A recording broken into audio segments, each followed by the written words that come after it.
ক'ব বিচাৰিছোঁ যে যোৱা 4 তাৰিখে মোৰ ভতিজা ল'ৰা আপোনাৰ নয়নজ্যোতি মিলিক একদম মানে নিৰ্মমভাৱে লাঠিৰে কোবালে।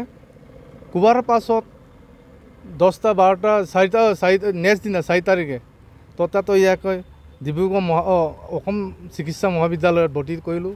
ভৰ্তি হোৱাৰ পাছত 8 তাৰিখে ৰাতিপুৱা 2:40 তেখেতৰ অকাল মৃত্যু হ'ল। গতিকে এটা আমি দোষীক শাস্তিৰ বাবে দোষীক একদম মানে কঠোৰ শাস্তি দিব লাগে। আইনভাৱে যিটো আইনক আমি সদায় বিশ্বাস কৰোঁ, সদায় আইনে যিটো জগৰীয়া কৰিছে, যাক নিৰ্মমভাৱে হত্যা কৰিলে তেখেতক সম্পূৰ্ণভাৱে কঠোৰ দোষী শাস্তি দিব বুলি মই অসম চৰকাৰক বা আইনভাৱে মই আইনক প্ৰশাসনক সদায় অনুৰোধ কৰিছোঁ।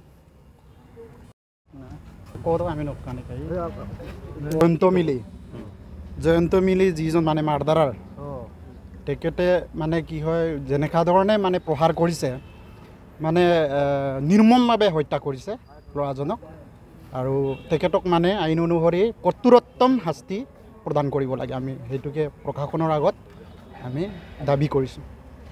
বৰ্তমান এজাহাৰ দাখিল কৰা হ'ল প্ৰশাসনক।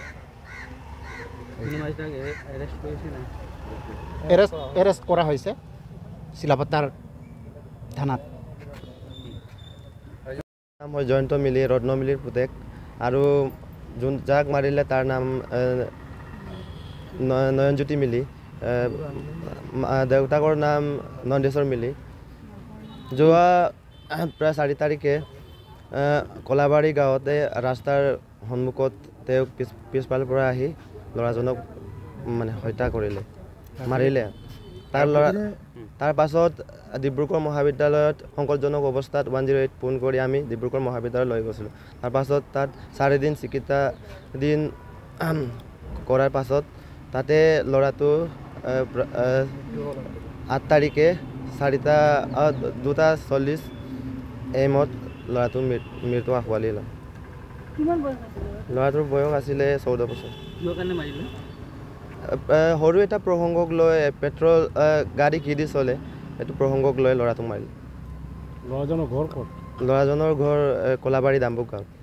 আৰক্ষীৰ ওচৰত এজাহাৰ দিছিল? হয়, আৰক্ষীৰ ওচৰত এজাহাৰ দিছিল। কি জনাব দাবী? কি বিচাৰে? আমি দোষীক শাস্তি দিবৰ কাৰণে দাবী কৰিছোঁ অসম চৰকাৰক আৰু প্ৰশাসনক। যিকোনো খবৰৰ বাবে যোগাযোগ কৰক 7099017330 লগতে 7099017110 নম্বৰত।